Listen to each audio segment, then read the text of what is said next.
મગજના નમૂનાનો અભ્યાસ કર્યો, બરાબર. એની ઉપરથી મેં તમને બતાવ્યું હતું કે બૃહદ મસ્તિષ્ક, મગજનો જે મુખ્ય ભાગ છે બૃહદ મસ્તિષ્ક, મોટું મગજ, બરાબર, એ બે અડધા ગોળાર્ધમાં વહેંચાયેલું હોય અને બંને ગોળાર્ધો કેલોસમ કાય નામના ચેતાતંતુઓના પટ્ટા વડે જોડાયેલા હોય, બરાબર. એ જ બૃહદ મસ્તિષ્કનો ઉપરનો જે વિસ્તાર છે આ એ બૃહદ મસ્તિષ્ક બાહ્યક કહેવાય, બરાબર. એ તમે જુઓ તો એ છે ને ચેતા પેશીઓ જે છે એની ગળીમય રચના છે, બરાબર. આ જે રચના બૃહદ મસ્તિષ્ક બાહ્યક ઉપર બતાવી છે ને મેં, બરાબર, આ ગળીમય રચના છે આખી ચેતા પેશીઓની, બરાબર. હવે તમે ટેક્સ્ટ બુક ની અંદર આકૃતિ જોજો, બરાબર. ટેક્સ્ટ બુક ની આકૃતિ છે એ હું તમને બતાવું તો તમને ખબર પડશે, બરાબર. આ આખી ગળીમય રચના, બરાબર.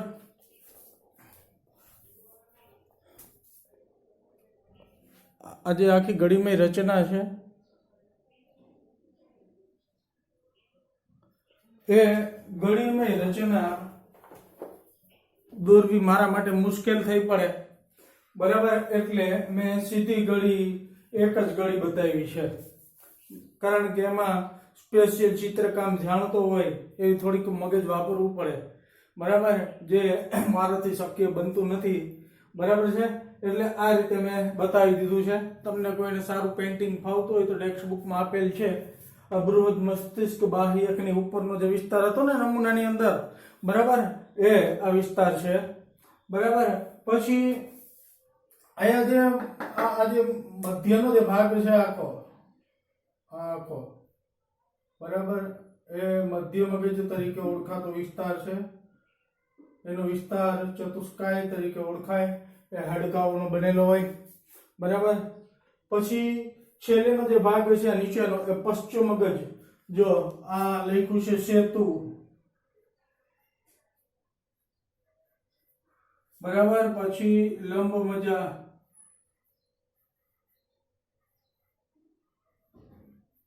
બરાબર. પછી અનુમસ્તિષ્ક. આ ત્રણ જે ભાગ થયા, બરાબર, આ ત્રણ ભાગ થયા એને કહેવામાં આવે પશ્ચિમ મગજ, બરાબર. આ પશ્ચિમ મગજ કહેવાય. હવે અહીંયા કરોડરજ્જુ લખ્યું છે મેં, બરાબર. એ કરોડરજ્જુ મગજનો ભાગ નથી, આ યાદ રાખવાનું, મગજનો ભાગ નથી. કોણ? કરોડરજ્જુ, બરાબર. એ કરોડરજ્જુ જોડાણ છે, બરાબર. કેની સાથે હોય? જો આ નીચેનો કયો વિસ્તાર છે? લંબ મજા, બરાબર. એટલે કરોડરજ્જુ લંબ મજા સાથે જોડાય, બરાબર છે. પછી આ જે ગ્રંથિ છે, બરાબર, અહીંયા જો ગ્રંથિ દેખાય, આ પિટ્યુટરી ગ્રંથિ તરીકે ઓળખાય. એવી જ રીતે આ મધ્ય મગજના જે હાડકાઓ છે એની નીચેના ભાગમાં હાઇપોથેલેમસ નામની ગ્રંથિ આવેલી હોય, બરાબર. અને સૌથી આ બહારનું આવરણ મસ્તિષ્ક પેટી, જેને આપણે ખોપરી કહીએ, બરાબર. પછી કેટલા આવરણ હોય? આપણે ભણી ગયા 3 મસ્તિષ્ક આવરણ હોય, બરાબર. એક, પાછું આ લાલ ને પાછું કાળું, બરાબર. આ 3 મસ્તિષ્ક આવરણ આવેલા હોય અને મસ્તિષ્ક આવરણની વચ્ચે શું ભરેલું હોય? તો કે મસ્તિષ્ક મેરુ જળ ભરેલું હોય, બરાબર. હવે આપણે ટેક્સ્ટ બુક ની મુજબ જ હાલીએ તો અહીંયા અગ્ર મગજ, મધ્ય મગજ અને પશ્ચિમ મગજ, બરાબર. આ મગજના 3 ભાગમાં રૂપાંતર આપણે ભણવા માટે, બરાબર, સરળતા ખાતર એને 3 ભાગમાં વર્ગીકૃત કર્યું અને એ 3 ભાગના કાર્ય દર્શાવેલા છે, અગ્ર મગજ, મધ્ય મગજ અને પશ્ચિમ મગજના, બરાબર. એમાં અગ્ર મગજની વાત કરીએ તો અગ્ર મગજનો સૌથી મોટો વિસ્તાર રોકનાર જો કોઈ હોય તો એ બૃહદ મસ્તિષ્ક છે, બરાબર.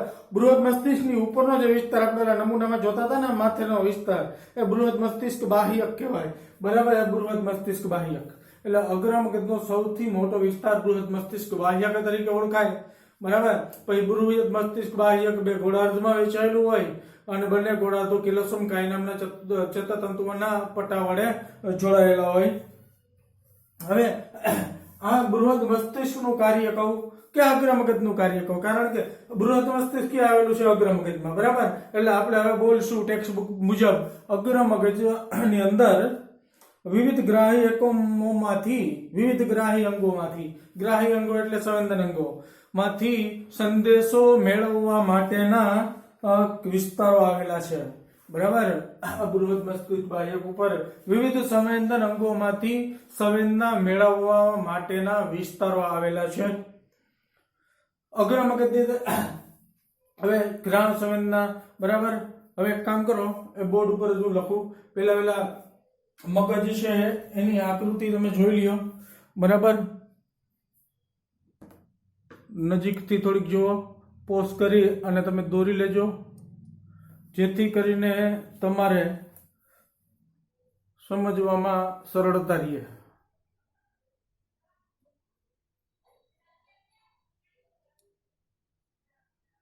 અગ્ર મગજ જુઓ કેને કહેવાય છે? ઉપરનો ભાગ. મધ્ય મગજ કેને કહેવાય છે? જુઓ. પછી પશ્ચિમ મગજ કેને કહેવાય છે? એની અંદર શું આવે? સેતુ, લંબમજ્જા અને અનુમસ્તિષ્ક આવે, બરાબર. હાઇપોથેલેમસ ક્યાં આવેલું? જો મધ્ય મગજ ઉપર નથી આવેલું, બરાબર. મધ્ય મગજનો જે વચ્ચેનો ભાગ છે એ મધ્ય મગજ છે.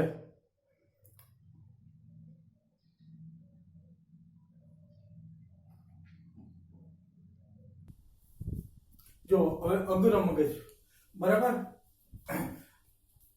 એ વિવિધ સંવેદન અંગોમાંથી સંવેદના મેળવવા માટેના વિસ્તારો અહીંયા આવેલા છે, બરાબર. અગ્ર મગજ કયો કે બૃહદ મસ્તિષ્ક કયો, બરાબર છે. ત્યારબાદ અગ્ર મગજની અંદર હાઇપોથેલેમસ ને થેલેમસ આવશે, ત્યાં નહીં, માત્ર બૃહદ મસ્તિષ્ક ઉપર. એટલે ટેક્સ્ટ બુકમાં અગ્ર મગજ લખ્યું એટલે આપણે અગ્ર મગજ જ ચાલુ રાખીએ. અગ્ર મગજમાં વિવિધ સંવેદન અંગોમાંથી સંવેદના મેળવવા માટેના વિસ્તારો આવેલા છે, બરાબર. તે શ્રવણ, ઘ્રાણ, દ્રષ્ટિ સંવેદના માટેના વિસ્તારો આવેલા છે, બરાબર. એટલે કેવી સંવેદના? તો કે શ્રવણ સંવેદના, ઘ્રાણ સંવેદના અને દ્રષ્ટિ સંવેદના માટેના વિસ્તારો આવેલા છે. તેમાં સહનિયમન એટલે સંકલન માટેના વિસ્તારો આવેલા છે. એટલે તે શું થાય? તો કે વિવિધ સંવેદી અંગોમાંથી માહિતી મેળવી, બરાબર. સમજો, જે વિવિધ સંવેદન અંગોમાંથી માહિતી મેળવી, તે માહિતીને લગતી મગજમાં સંગ્રહાયેલી માહિતી સાથે સંકલિત કરે, બરાબર. મેં તમને ઉદાહરણ દીધું, યાદ કરો કે તમારા ઘરે તમે હાજર હો, ડોરબેલ વાગે, બરાબર. કોઈ વ્યક્તિ આવે છે, ડોરબેલ વાગે એટલે ડોરબેલ કેના દ્વારા સાંભળો? કાન દ્વારા, બરાબર. એટલે તમે પ્રતિક્રિયા સ્વરૂપે દરવાજો ખોલવા જાશો, હાથ અને પગના સ્નાયુઓ, આંખના સ્નાયુઓ જોશે. આંખના સ્નાયુઓ જોવા, આમ આંખ બંધ કરીને જવાય તો ખુલ્લી રાખીને, તો આમાં આંખના સ્નાયુઓ સમિલિત છે, હાથના છે, પગના છે, બરાબર.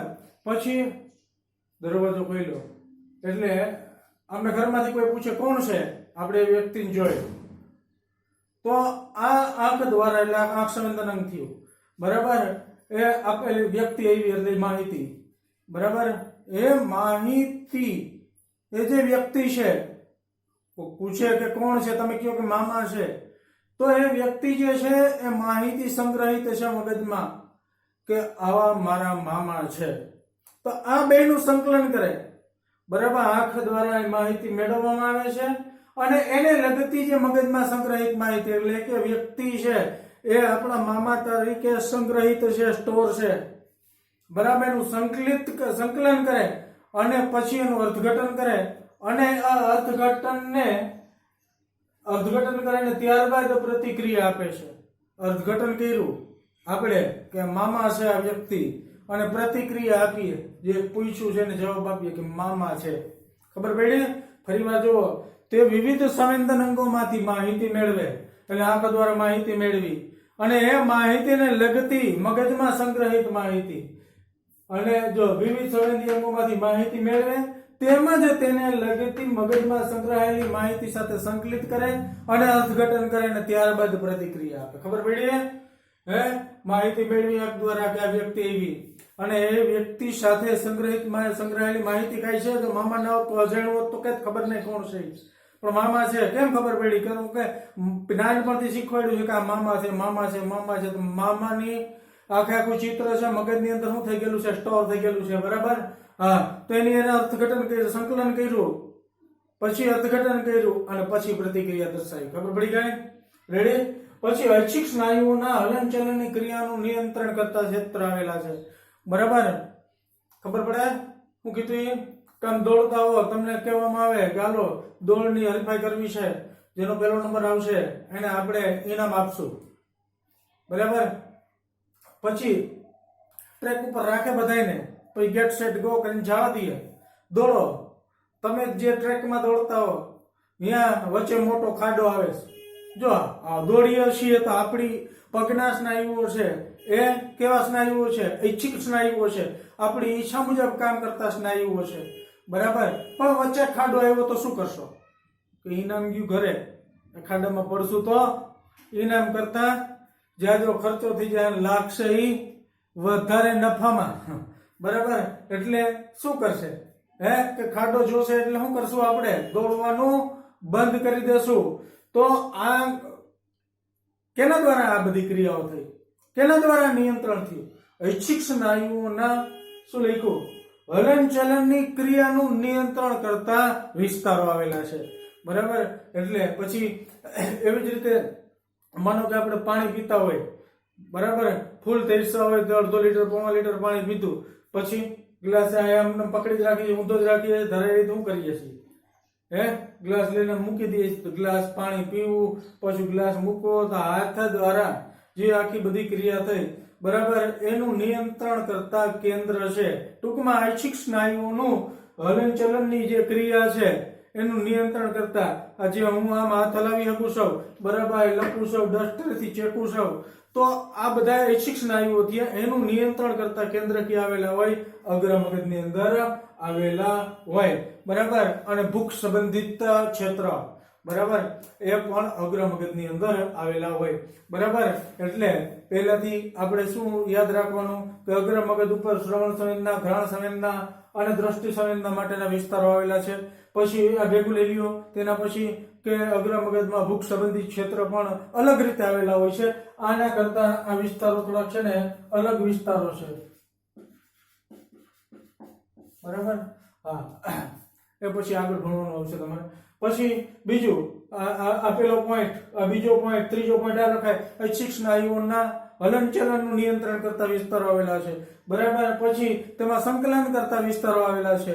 બરાબર? તે સંવેદન અંગોમાંથી કોઈ માહિતી મેળવે અને એને લગતી મગજમાં સંગ્રહિત માહિતી સાથે સંકલન કરે. બરાબર? ત્યારબાદ અર્થઘટન કરે અને ત્યારબાદ પ્રતિક્રિયા આપતા વિસ્તારો આવેલા છે. બરાબર? પછી મધ્ય મગજ ચતુષ્કાય ધરાવતો ભાગ છે અને મધ્ય મગજની અંદર શું હોય? દ્રષ્ટિ અને શ્રવણની પરાવર્તી ક્રિયા જે મહત્વનું છે. દ્રષ્ટિ અને શ્રવણની ક્રિયા, આ દ્રષ્ટિ અને શ્રવણ, બરાબર, એના સંવેદના માટેના વિસ્તારો આવેલા છે. એટલે અહીંયા માહિતી મેળવવા માટેના વિસ્તારો આવેલા છે. બરાબર?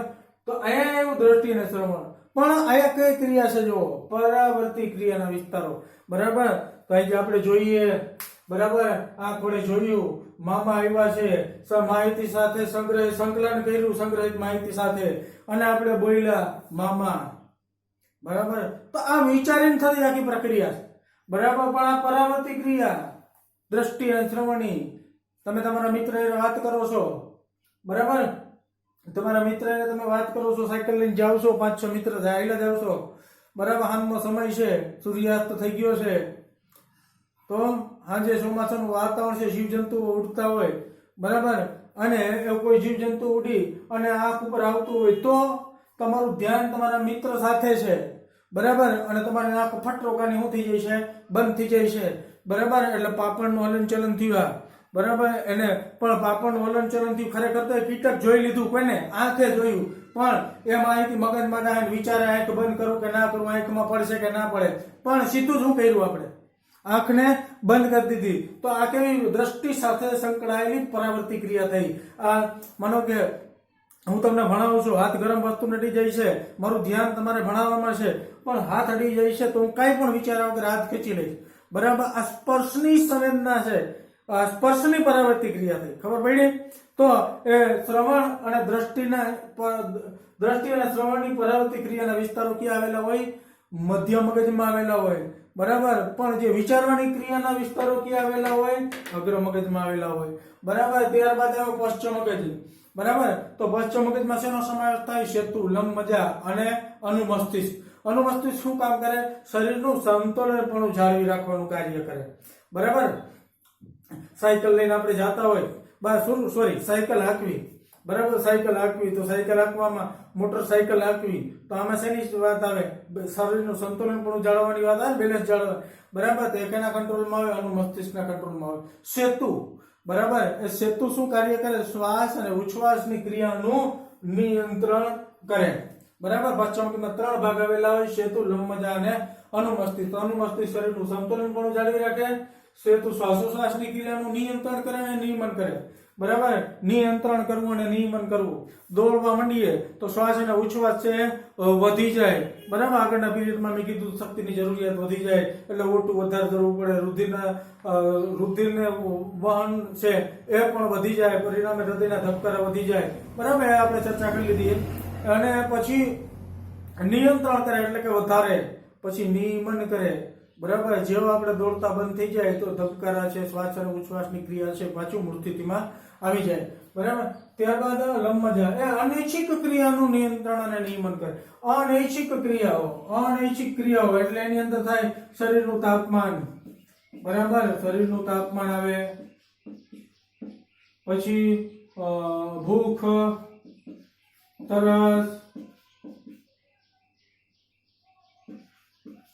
તરસ, ઉલટી, ઉધરસ, છીંક, હેડકી, બરાબર. આવા બધા વિસ્તારો છે એ ક્યાં આવેલા છે?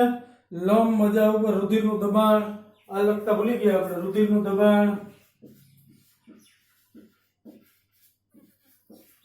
શરીરનું તાપમાન, ભૂખ, તરસ, ઉલટી, ઉધરસ, છીંક, હેડકી વગેરે જેવી અનૈચ્છિક ક્રિયા. ભૂખ આપણી ઈચ્છા મુજબ લાગે, તરસ આપણી ઈચ્છા મુજબ લાગે, એક પણ ક્રિયા આપણી ઈચ્છા મુજબ નથી થતી. શરીરનું તાપમાન જાળવવું, આ બધી ક્રિયાઓ છે. આપણે શરદી થાય, શિયાળો આવે તો શું થાય? શિયાળો આવે તો શું થાય? કે કેમ ખબર પડે આપણે ઠંડી લાગવા માંડી? તો એની સામે શરીર તાપમાન પોતાનું જાળવે. આપણે સમશીત, આપણે કેવા રુધિરવાળા, ઉષ્ણ રુધિરવાળા પ્રાણીઓ છે, બરાબર. એટલે આપણા શરીરનું તાપમાન છે એ વાતાવરણના તાપમાન ઉપર આધાર રાખતું નથી. વાતાવરણનું તાપમાન 0 ડિગ્રી થઈ જાય તો ભલે, 45 ડિગ્રી થઈ જાય તો ભલે, પણ આપણા શરીરનું તાપમાન 37.5 ડિગ્રી ફિક્સ જ રહે, બરાબર. તો આ જે નિયંત્રણ અને નિયમન થાય છે એ કેના દ્વારા થાય? લંબમજા દ્વારા, બરાબર. જો હવે કેમ આપણે જે વાત કરતા હતા, ચામડી દ્વારા આપણે સંવેદના ગ્રહણ કરે આપણું શરીર, કે ભાઈ શું થયું? તો કે તાપમાન ઘટી ગયું છે, 10 ડિગ્રી થઈ ગયું, આપણે એટલું હોય, બરાબર. વધારે નીચું જાય તો કેટલું નીચું જાય? 9-10 ડિગ્રી જતું હોય કે 7-8 ડિગ્રી જતું હોય, બરાબર. એનાથી વધારે આપણે સૌરાષ્ટ્રમાં જતું નથી હોતું. તો શરીર છે એ અંદરનું તાપમાન જાળવી રાખવા માટે શરીર, આપણી ચામડી કેવી થઈ જાય છે? કડક થઈ જાય છે, જો, બરાબર. આપણે કઈ તળી ગયા પછી વેસલીન લગાડતા હોય છે, બરાબર. પછી ઉનાળો આવે, શરીરનું તાપમાન જે 37.5 એ તો ફિક્સ જ છે, પણ બાયણે માનો કે 40-42 ડિગ્રી 43 ડિગ્રી થઈ જાય તો શું થાય? તો બાયણાની ચામડી ગરમ થાય તો શરીર શું કરે છે? પરસેવો છોડે છે ને પાણીના દ્વારા. 9મા ધોરણની અંદર વાત આપણે ભણી ગયા છીએ, જેથી કરીને સપાટી કેવી રહે? ઠંડી રહે, બરાબર. તો આ બધા નિયમન કરતા, અનૈચ્છિક ક્રિયાનું નિયંત્રણ અને નિયમન કરતા કેન્દ્ર ક્યાં આવેલા હોય? તો કે લંબમજાની અંદર આવેલા હોય, બરાબર. એટલે આ આપણા મગજના 3 કાર્ય થયા, 3 ભાગના: અગ્ર મગજ, મધ્ય મગજ અને પશ્ચ મગજના, બરાબર. એટલે સરખા વ્યવસ્થિત સમજી લેજો. આમ તો છે ને ગયા વખતે જ બધું પૂરું ના કરવાનું હોય, એક જ પીરિયડ થાય મગજની અંદર, પણ આ તો આપણે એમાં થોડીક માહિતી મેં તમને બતાવી નમૂનો લઈને, એટલે જેથી કરીને આ કેમ કે ઇમ્પોર્ટન્ટ છે ને, કેટલી બધી વાતો આવી ગઈ, એટલે બહુ વ્યવસ્થિત રીતે અભ્યાસ કરજો અને આકૃતિ દોરી નાખજો. હવે વાત કરીએ કરોડરજ્જુની. મધ્યસ્થ ચેતાતંત્ર ના 2 મુખ્ય ભાગ, મગજ અને કરોડરજ્જુ. મગજ વિશે જોયું, હવે કરોડરજ્જુ વિશે જોઈએ કે કરોડરજ્જુની શરૂઆત ક્યાંથી થાય? આપણે મગજની આકૃતિમાં જોઈએ, બરાબર. લંબમજાથી કરોડરજ્જુની શરૂઆત થાય, બરાબર. એટલે લંબમજાથી શરૂઆત થઈ અને કરોડરજ્જુ ક્યાં આવે? તો કે કમર સુધી આવે, બરાબર. હવે આ કરોડરજ્જુ ની ફરતે 3 આવરણના જે મસ્તિષ્ક આપણું જે મગજ છે એની ફરતે 3 મસ્તિષ્ક આવરણ અને મસ્તિષ્ક આવરણની ઉપર ખોપરી, બરાબર ને, મસ્તિષ્ક પેટી જેને કહેવાય એ આવેલા હતા. એમાં કરોડરજ્જુ છે એની ફરતે પણ 3 આવરણ આવેલા હોય. કરોડરજ્જુ છે મધ્યસ્થ નાલિકાની અંદર આવેલી હોય, આની અંદર કરોડરજ્જુ આવેલી હોય. આ આડો છેદ લીધો છે આપણે, બરાબર, પાછળ જે કરોડ સ્તંભ હોય ને એનો. તો આ કરોડરજ્જુ છે, આડો છેદ આપણે લીધો. આડો છેદ એટલે શું કે માર્કર હોય, બરાબર, અહીંથી આપણે આમ કાપીએ અને જે આડો ગોળાકાર ભાગ મળે, બરાબર, એ આ સિક્કા જેવો, બરાબર, એ આડો છેદ કહેવાય. એ તો આ કરોડરજ્જુ મધ્યસ્થ નાલિકામાં રખાયેલી હોય. મધ્યસ્થ નાલિકાની અંદર શું આવેલું હોય તો કે મસ્તિષ્ક મેરુદળ આવેલું હોય, બરાબર, આંચકાનું શોષણ કરે. એના પછી આ એચ આકાર દેખાય. જો એચ આકાર એ કેવું દ્રવ્ય છે? ભૂખરું દ્રવ્ય છે. અને એની ફરતે આ શ્વેત દ્રવ્ય આવેલું હોય, બરાબર. આવા 3 આવરણ થયા, એક મધ્યસ્થ નાલિકાનું, પછી ભૂખરા દ્રવ્યનું અને ત્રીજું શ્વેત દ્રવ્યનું. તમને એમ થાય દ્રવ્ય એટલે વધારે ઊંડાણપૂર્વકનો અભ્યાસ નથી આવતો.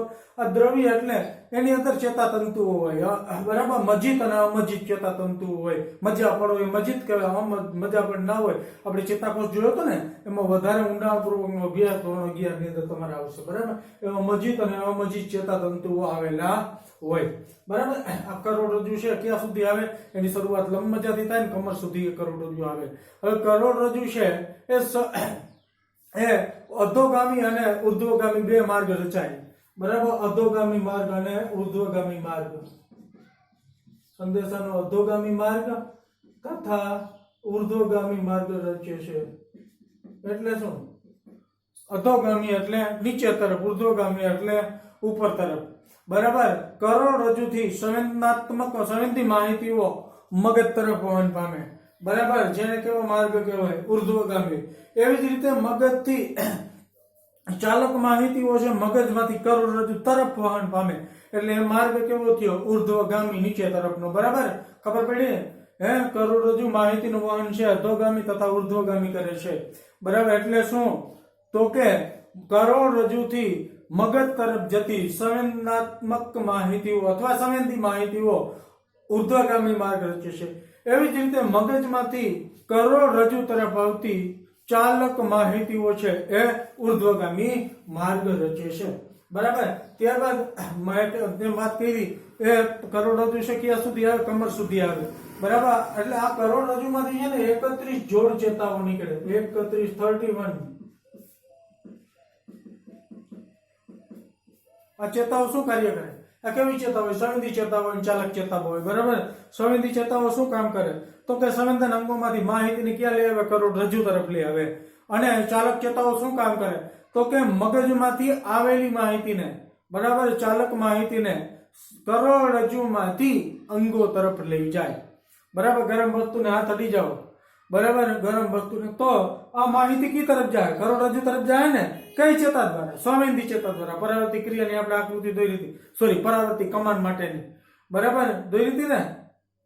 પરાવર્તી ક્રિયાની જ હતી ને આકૃતિ, ગરમ વસ્તુને હાથ અડી જાય, બરાબર. હા, એટલે પરાવર્તી ક્રિયાની આકૃતિ આપણે દોરી હતી, એમાં બતાવી છે. ખબર તમને? સંવેદી ચેતા અને બીજી ચાલક ચેતા. સંવેદી ચેતામાં માહિતી એ અંગથી ક્યાં જાય? કરોડરજ્જુ તરફ જાય. ચાલક ચેતામાં માહિતી ક્યાં આવે? કરોડરજ્જુથી એ અસરગ્રસ્ત સ્નાયુ સુધી આવે અથવા અસરગ્રસ્ત અંગ સુધી, જે પણ બોલવું હોય, બરાબર. એટલે આ વાત થઈ આખી કરોડરજ્જુની. કરોડરજ્જુની બહુ ઊંડાણમાં વાત આપણે ટેક્સ્ટ બુકમાં આપેલી નથી, પણ તોય થોડીક આપણે માટે વધારાની માહિતી. એટલે આ વાત આપણે પૂરી કરી મનુષ્યની અંદર મધ્યસ્થ ચેતાતંત્રની, બરાબર. પછી પરિઘવર્તી ચેતાતંત્ર 2 પ્રકાર પડ્યા હતા. પરિઘવર્તી ચેતાતંત્ર એટલે એમાં શેનો સમાવેશ થાય? તો કે મસ્તિષ્ક ચેતાઓ, મગજમાંથી નીકળતી ચેતાઓ, અને કરોડરજ્જુ ચેતાઓ, કરોડરજ્જુમાંથી નીકળતી ચેતાઓ, બરાબર. એનો બહુ કઈ વધારાનો આપણે અભ્યાસ કરવાનો થતો નથી, બરાબર. એની કોઈ માહિતી આપેલી નથી. હવે વનસ્પતિઓની અંદર નિયંત્રણ અને સંકલનની વાત આવે, બરાબર. હવે યાદ રાખો, વનસ્પતિઓ છે, બરાબર, એને આપણે જે પ્રાણીઓની વાત કરી, મનુષ્યની વાત કરી, તો મનુષ્ય જે પ્રતિક્રિયા દર્શાવે, બરાબર, તેમાં સમિલિત શું હતું? તો કે ચેતાતંત્ર સમિલિત હતું, પછી સ્નાયુ તંત્ર સમિલિત હતું, અને બીજું અંતઃસ્ત્રાવી તંત્ર સમિલિત હતું, બરાબર. પણ હવે જુઓ, પ્રાણીઓમાં ચેતાતંત્ર પણ નથી, બરાબર, અને સ્નાયુ તંત્ર પણ નથી. આનો સીધો મતલબ એવો થાય કે વનસ્પતિઓ સંવેદના ધરાવતી નથી, સંવેદન અંગો જ નથી. આપને અહીંયા લાગ્યું, બરાબર, માનો કે આ આંગળીમાં દબાણું કઈ ઘણીદાર વસ્તુ ભોગાણી, તો એ માહિતી આપને ખબર કેમ પડી? તો કે એ કોષોના સંપર્કમાં ચેતાકોષના શિખાતંતુઓ રહેલા હતા. એ શિખાતંતુએ સંવેદના મેળવી, રાસાયણિક પ્રક્રિયા થઈને વીજ ઉર્મિવેગ ઉત્પન્ન થયો અને મગજમાં માહિતી ગઈ. બરાબર, વનસ્પતિને કાપીએ આપણે, પાંદડું કાપીએ, ફૂલ કાપીએ, ફળ કાપીએ, તો અહીંયાથી માહિતી ક્યાંય જાતી જ નથી.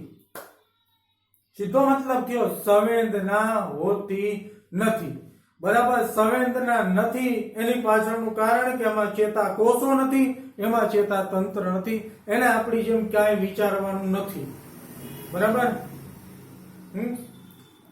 પછી વનસ્પતિ હલન ચલન કરે એક જગ્યાએ, એટલે પવનના પાંદડા હલતા હોય, ડાયરખા હલતા હોય, હલન ચલનની વાત નથી. પ્રચલન કરે. પ્રચલન એટલે એક જગ્યાએથી બીજી જગ્યાએ જાવું.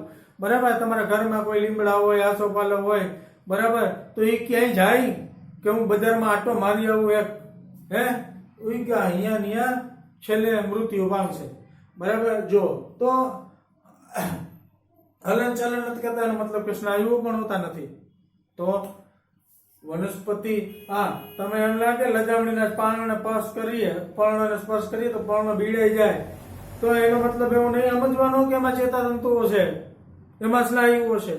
તો વનસ્પતિની અંદર પર્ણ બીડાવાની પ્રક્રિયા થઈ આખી, તો એના પેશી કોષોની અંદર પાણી એક બાજુથી બીજી બાજુ સ્થાનાંતરિત થાય છે, એટલે હલન ચલન થાય છે.